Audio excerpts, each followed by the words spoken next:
causas atuais das aflições.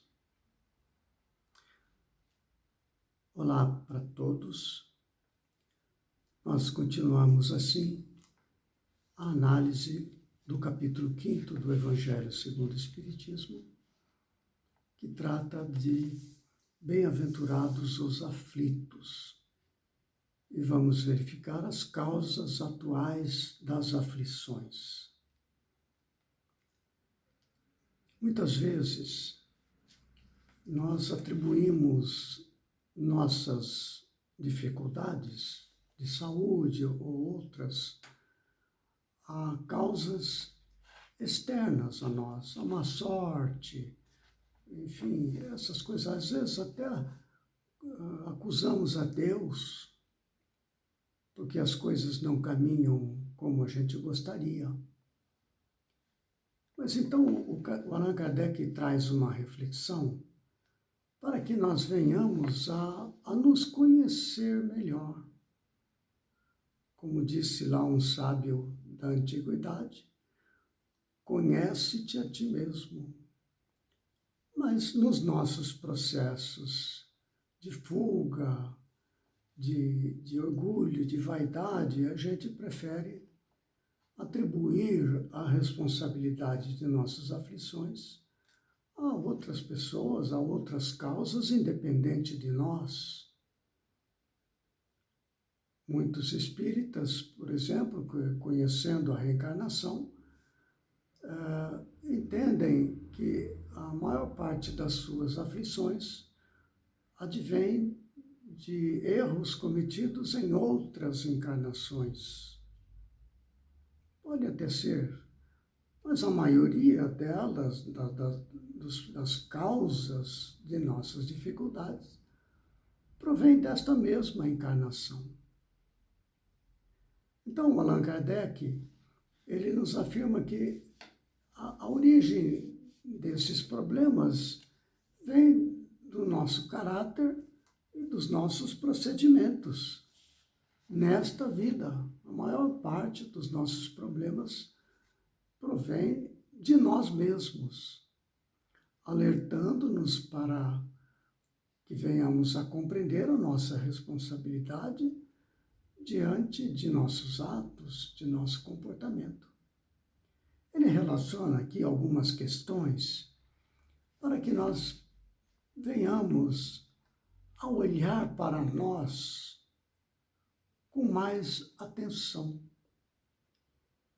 para ver que nós é que somos os responsáveis pelos nossos atos. Sempre será assim.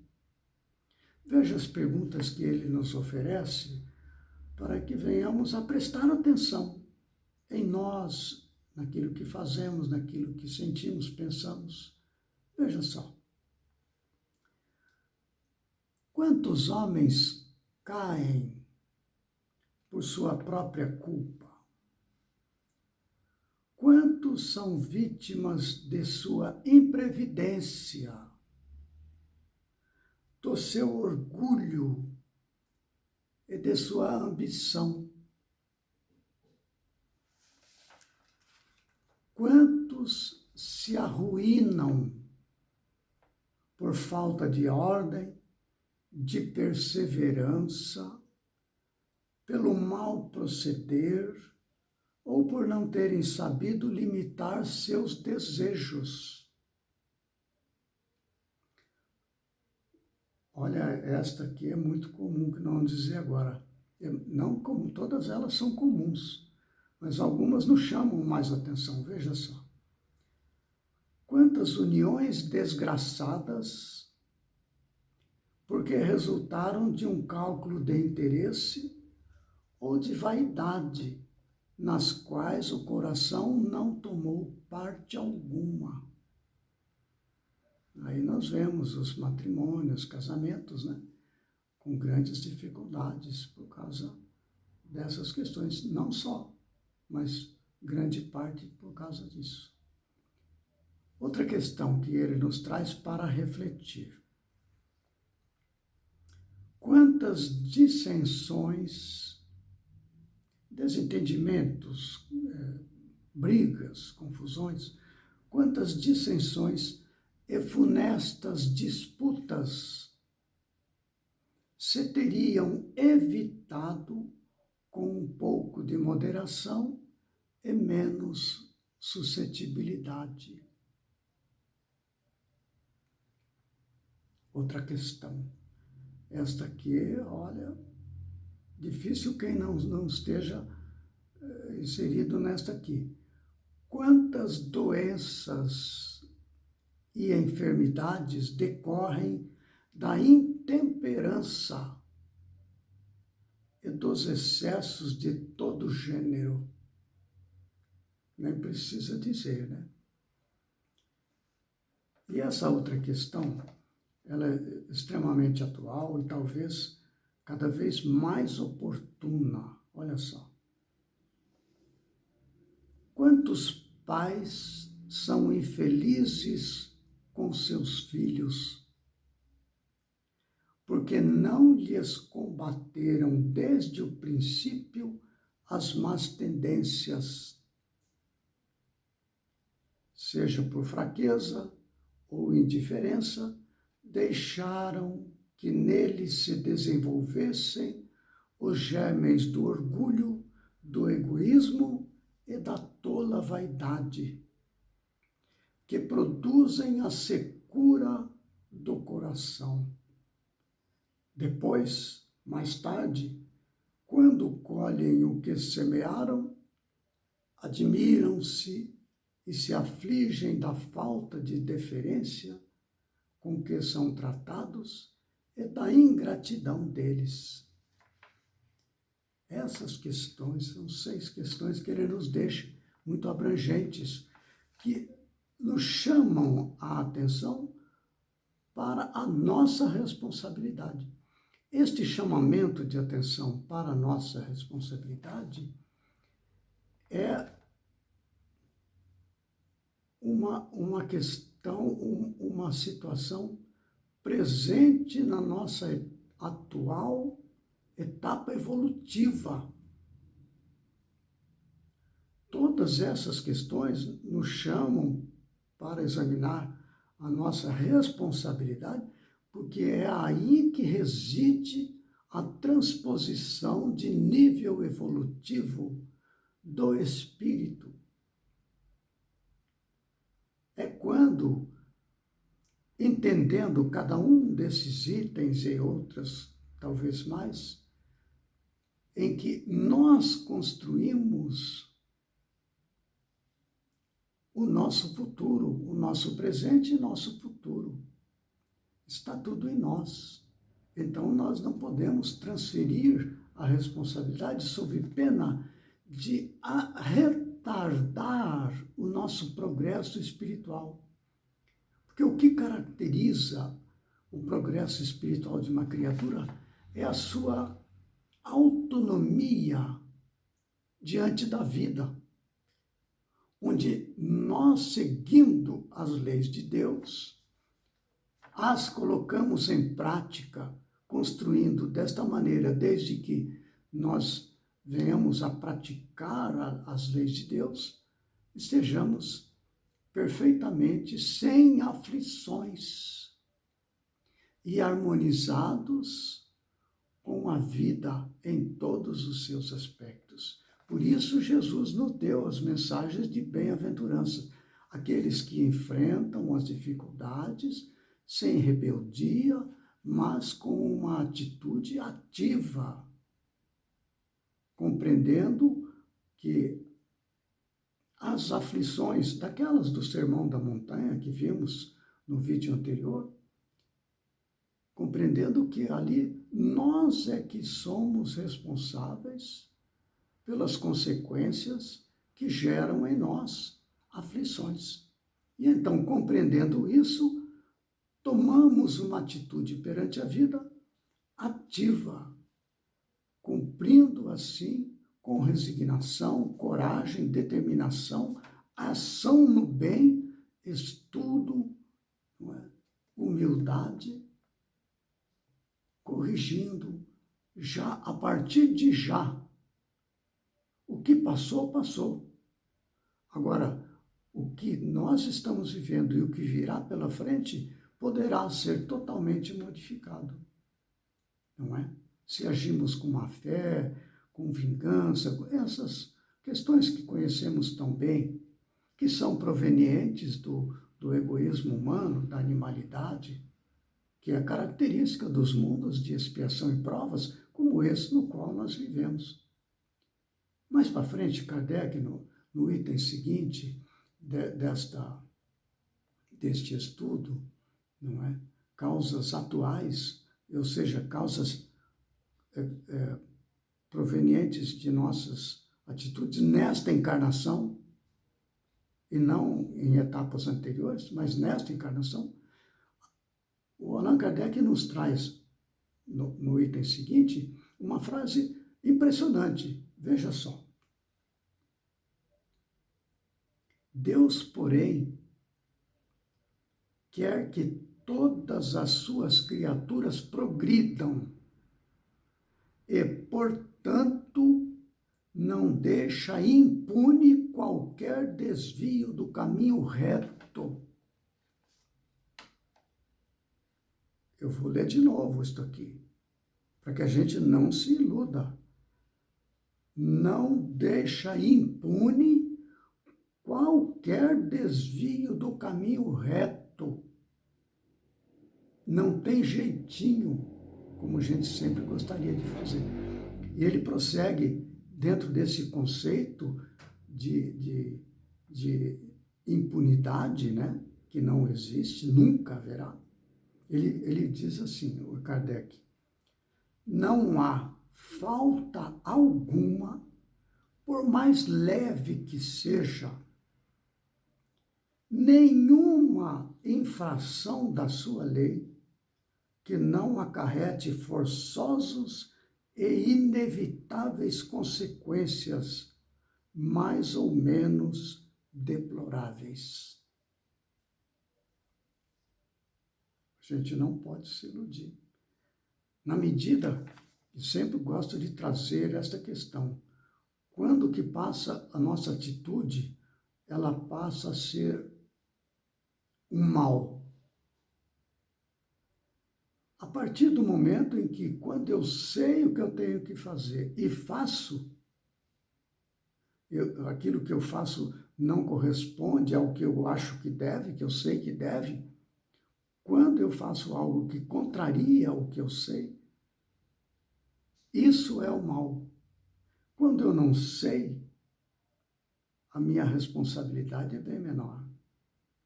Mas se eu sei e faço, ainda sabendo que é errado, e eu faço, não tem como fugir.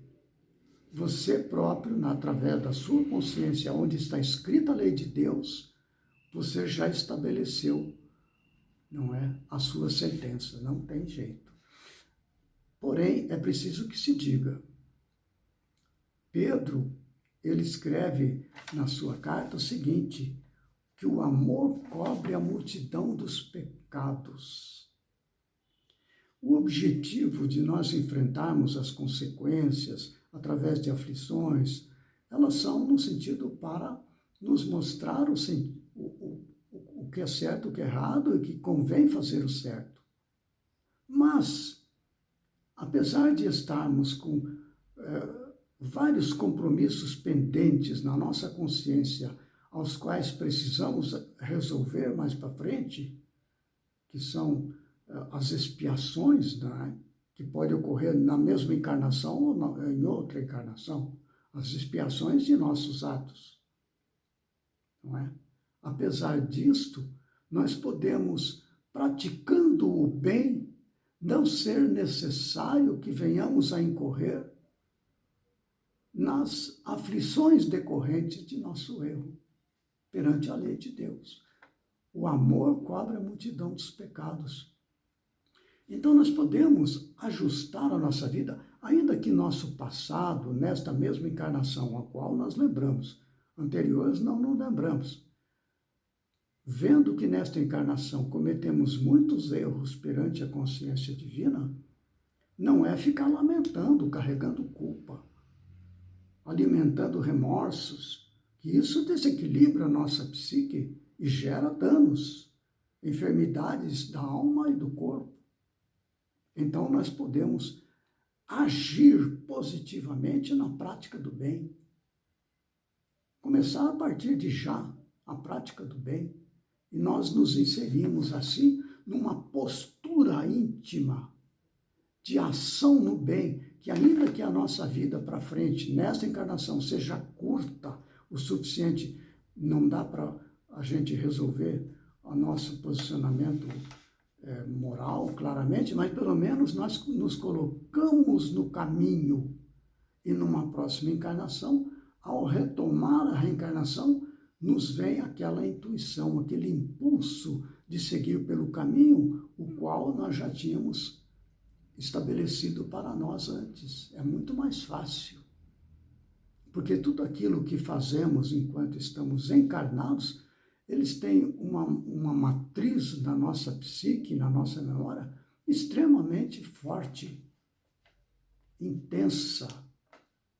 Porque aqui na Terra, com o corpo físico, é tudo muito difícil de fazer. E qualquer ação que pratiquemos estando encarnados tem um peso na nossa memória futura muito grande, estabelecida como uma matriz de onde gerará novas atitudes, pensamentos e sentimentos. Então é começar já, que o amor cobre a multidão dos pecados. Allan Kardec, na continuidade dessa frase, ele diz o seguinte: daí se segue que, nas pequenas coisas como nas grandes, o homem é sempre punido por aquilo em que pecou. Nada além, não há injustiça divina, não. Não é? Os sofrimentos que decorrem do pecado são de uma advertência de que procedeu mal, dão-lhe experiência, fazem-lhe sentir a diferença entre o bem e o mal e a necessidade de se melhorar, para de futuro evitar o que lhe originou uma fonte de amarguras. Olha, é uma exortação positiva, onde, ainda que reconheçamos que nós caminhamos mal em muitas situações, nós podemos corrigir e devemos corrigir a partir de já. Não, na outra encarnação eu resolvo. Não, não vamos fazer isso. Comece já. Né? Sem o que motivo não haveria para que se emendasse. Né?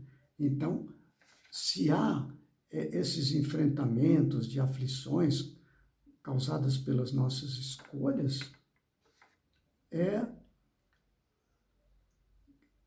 a punição, como diz assim, Deus não deixa impune qualquer desvio do caminho reto. Porque se a gente ficasse impune, a gente não ficaria motivado. Olha, confiante na impunidade, retardaria o seu avanço e, consequentemente, a sua felicidade futura. Quando nós vemos na sociedade humana que as leis humanas não alcançam o pecador, nós estamos vendo o pecador, tal. Nós olhamos e enxergamos muito no outro. Nós a gente não enxerga muito, mas é preciso atenção para nós. Por isso Kardec nos traz essas perguntas que foram formuladas para que a gente preste atenção em nós, porque nos outros nós prestamos atenção até demais, né? Nós compreendemos quando o outro está em pecado, não é verdade? Nós vemos hoje em dia na sociedade quantos erros, quantos problemas por causa da impunidade, a justiça não alcança as pessoas que cometeram crimes, etc. Mas isso não escapa da lei divina, porque se escapasse, a pessoa não progrediria. É a justiça divina.